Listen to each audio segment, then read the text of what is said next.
이른바 경제정책 투톱으로 꼽히는 김동연 경제부총리와 장하성 청와대 정책실장의 교체 여부를 놓고 전망이 분분합니다. 하지만 벌써 새 경제부총리와 정책실장으로 유력한 인사들의 하마평까지 나오면서 올 연말이나 내년 초에 중폭 수준의 개각과 함께 청와대 참모진의 물갈이가 예상된다. 이런 관측도 제기되고 있습니다. 청와대 담당하는 신호 기자 연결해서 자세한 얘기 들어보겠습니다. 신호 기자.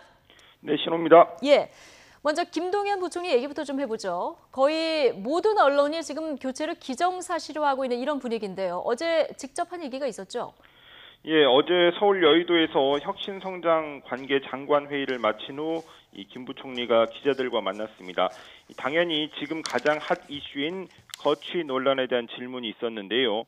이 김 부총리는 지금이라도 책임지고 싶은 심정이 왜 없겠느냐, 그리고 책임을 회피하지 않겠다고 여러 차례 밝힌 바 있고, 지금 상황은 경제 운용을 책임지는 자신의 책임이다, 이렇게 말했습니다. 예. 그리고 고용을 중심으로 한 이 민생 경제 분야 지표가 안 좋고, 여기에 성장률까지 2%대로 내려간 경제 상황에 대해서 스스로 책임을 인정하는 그런 분위기였다, 이런 해석이 가능합니다. 그렇지만 김 부총리는 단계가 될 때까지는 이 예산 심의를 포함해서 책임을 다하는 것이 자신의 도리다, 이런 얘기도 했습니다.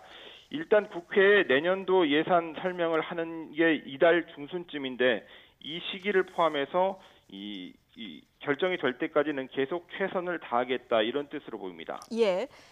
청와대는 지금 어떤 반응입니까? 김 부총리 교체를 전망하는 기사들은 쏟아지고 있는데요. 이걸 확인해주고 있습니까? 예, 어제 김의겸 대변인의 정례 브리핑이 있었는데요. 이 김동연, 장하성, 줄여서 언론이 김앤장 이렇게 많이 표현하는데 예. 이 김앤장 교체 방침이 정해졌다는 이런 보도와 관련해서 입장을 밝혀달라는 질문이 나왔습니다. 이 김의겸 대변인은 문재인 대통령이 결정을 내린 바가 없다고 밝혔습니다. 그리고 인사에 관련된 내용은 대통령이 결정할 내용이고 대통령의 결심이 서지 않았다, 이렇게 설명했는데요. 지금 두 사람의 교체를 기정사실화하는 이런 보도에 대한 청와대의 입장을 묻는 질문도 또 나왔습니다. 예. 여기에 대해서 청와대가 발표를 안 했는데 언론이 쓰는 것에 대해서 어떻게 대처하라는 건지 잘 모르겠다, 난감하다, 이렇게 답했습니다. 그런데 김의겸 대변인의 이런 브리핑 내용을 종합해 보면 이 김앤장 이 두 사람 교체 방침을 확인해 주지는 않았지만 예. 이번 주 초에 교체설이 처음 보도됐을 때 오보라고 청와대에서 밝혔거든요. 그렇죠. 그때와 비교를 하면 지금은 분위기가 달라진 겁니다. 예, 그러니까 오보다 이렇게 발끈하던 때와는 지금은 분위기는 좀 달라진 것이다. 자, 그런데 청와대가 이렇게 명확하게 맞다, 아니다 대답을 안 하고 있는 사이에 어느새 우리 경제 투톱으로 불리는 경제부총리, 청와대 정책실장 후임의 하마평까지 나오고 있는 이런 상황이거든요. 그렇습니다. 이 경제부총리의 경우에는 기획재정부 출신의 고위 관료들의 이름이 거론되고 있습니다. 홍남기 현 국무조정실장이 제일 유력하다는 평인데요. 예. 장관급으로 치는 국무조정실장이고, 현재 복수로 진행되고 있는 청와대 검증만 통과하면 경제부총리로 제일 유력한 것으로 알려졌습니다. 임종용 전 금융위원장도 경제부총리 후보로 언급되고 있는데, 이 능력과는 별개로 박근혜 정부 때 경제부총리로 지명됐다가 그때 탄핵으로 무산된 전력이 있거든요. 예. 그래서 미지수로 보입니다. 이 장하성 정책실장 후임으로는 정부 출범 때부터 정책실장감으로 거론됐던 김수현 현 청와대 사회수석이 제일 유력해 보입니다.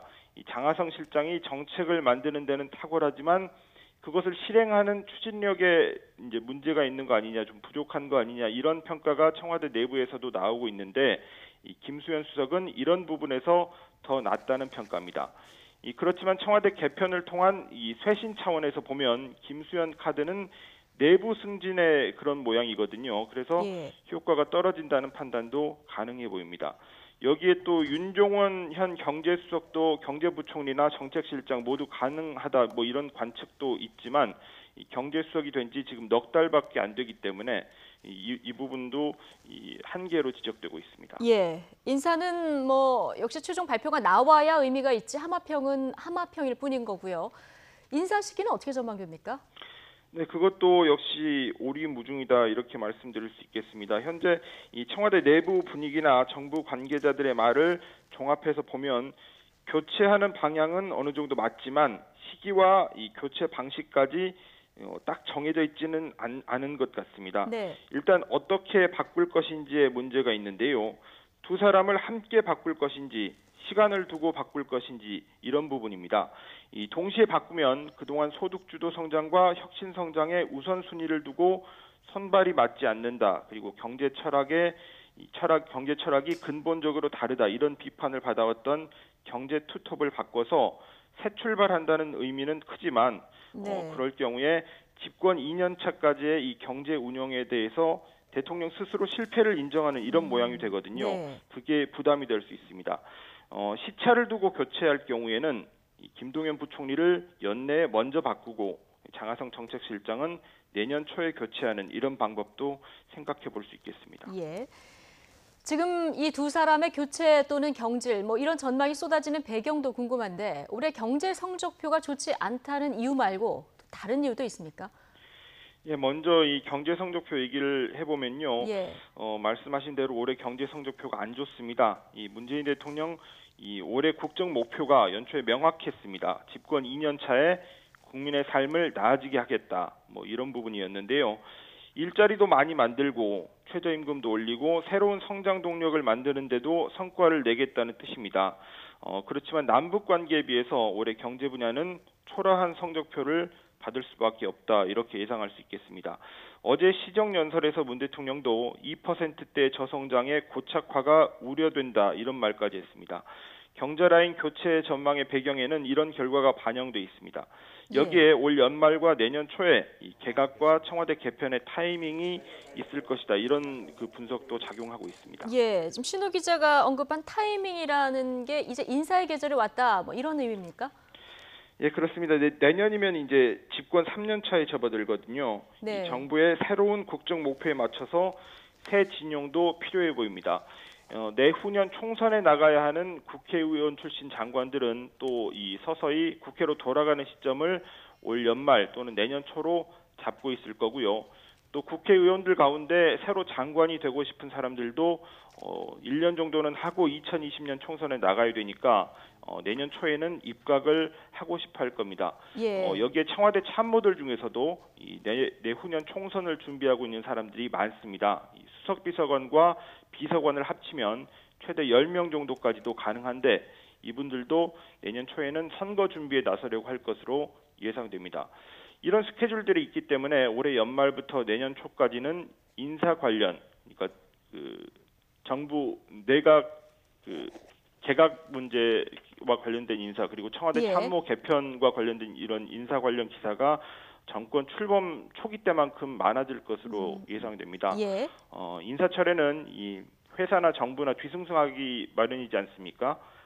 김앤장 교체설 이런 부분이 지금 계속 나오고 있는데 이렇게 너무 길어지는 것은 정부나 청와대 모두에 좋지는 않을 것 같습니다. 네, 여기까지 듣겠습니다. 청와대 출입하는 신호 기자였습니다.